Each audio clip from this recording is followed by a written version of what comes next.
Hi, I'm Kit, Product Manager for Nepal at K Adventure Travel. I'm sitting above the Pansangla, which is at an elevation of 3,850 metres.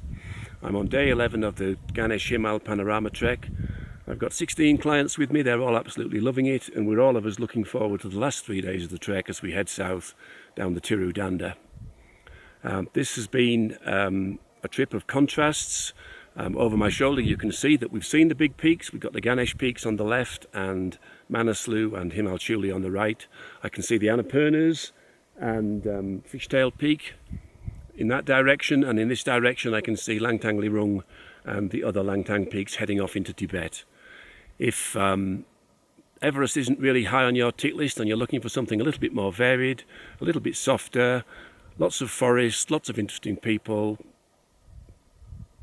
I can wholeheartedly recommend this one.